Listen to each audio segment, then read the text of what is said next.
2 tahun berlalu, Gaza sudah dibombardir ribuan bom Israel. Namun hingga detik ini, teror serangan masih mencekam di wilayah kantong Palestina ini.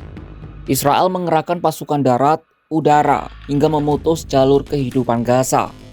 Rabu 1 Oktober 2025, serangan Israel menambah lagi jumlah korban tewas. Sedikitnya 73 orang, sebagian besar berada di kota Gaza. Hingga saat ini lebih dari 66.000 jiwa melayang sejak perang pecah di Gaza pada 7 Oktober 2023 lalu. Israel menyebut operasi mereka sebagai pukulan terakhir untuk menghabisi Hamas. Tapi kenyataannya, Hamas masih bertahan dan punya daya tawar politik. Strategi militer Israel dipertanyakan, apakah gagal atau sebenarnya berhasil dieksekusi? Lalu, siapa yang menanggung kerugian paling besar?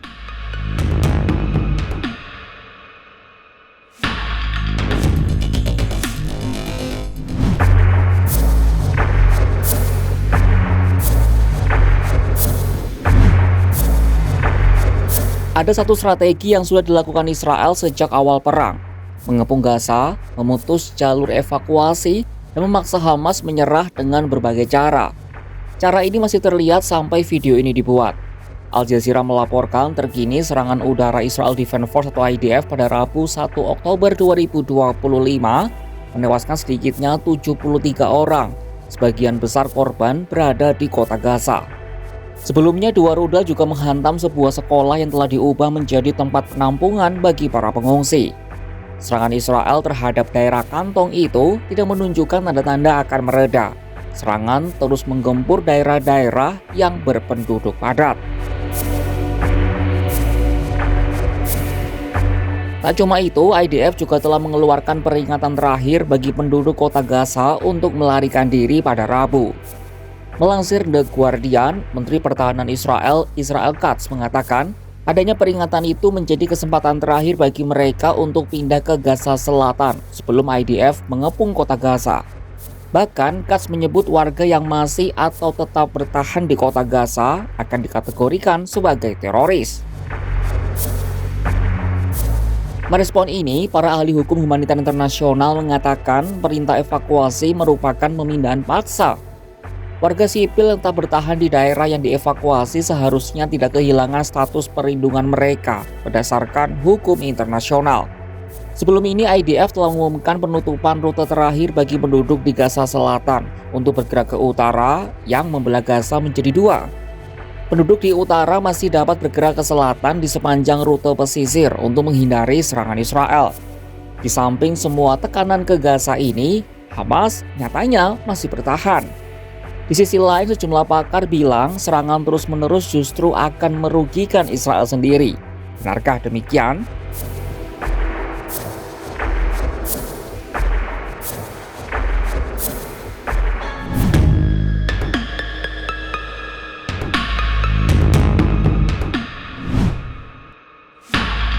Kelompok Hamas masih bertahan ketika Gaza terus dibombardir, plus rencana perdamaian dari Donald Trump yang tidak menguntungkan mereka.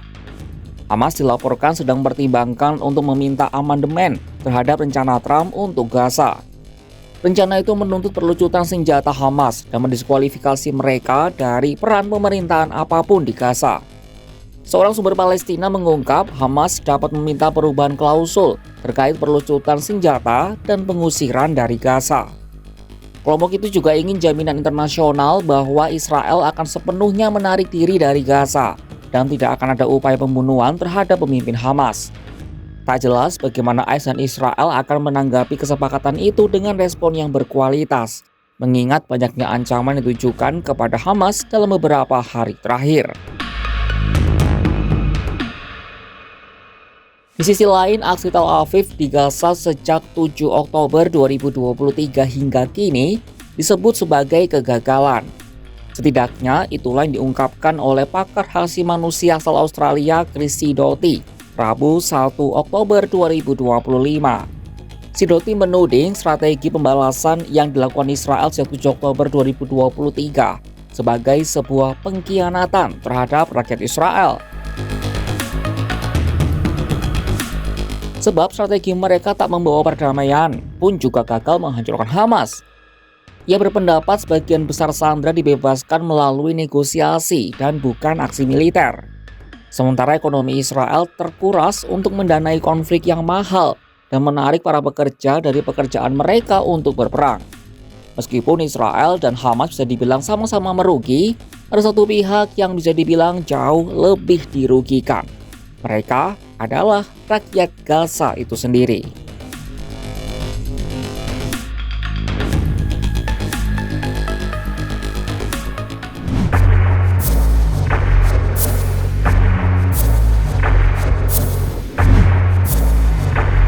Komisi Independen PBB September lalu telah mengeluarkan laporan yang memastikan Israel melakukan genosida di Gaza. Sidoti sebagai ahli HAM yang punya pengalaman menyelidiki kejahatan internasional secara komprehensif, termasuk mereka yang mendukung laporan tersebut. Selama 4 tahun terakhir sebelum insiden 7 Oktober 2023, ia tergabung dalam Komisi Penyelidikan Internasional Independen PBB di wilayah Palestina yang diduduki, termasuk Yerusalem Timur dan juga Israel. Bahkan ia menyebut konflik di Gaza jauh lebih brutal karena masyarakat Gaza tak punya tempat untuk melarikan diri. Israel telah melancarkan pengeboman massal, pembantaian massal, dan penghancuran infrastruktur sejak hari pertama, termasuk menghancurkan layanan kesehatan, pendidikan, perumahan, tempat ibadah, dan budaya. Operasi militer di Gaza disebutnya seperti pembantaian massal. Pada minggu-minggu awal konflik, lebih dari 300 orang tewas setiap hari.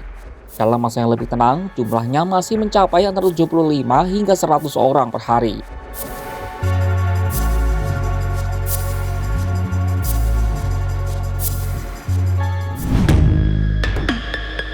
Israel kehilangan citra, keamanan, dan kemakmuran ekonominya. Hamas kehilangan legitimasi politik, tersudut oleh cara damai yang meniadakan mereka.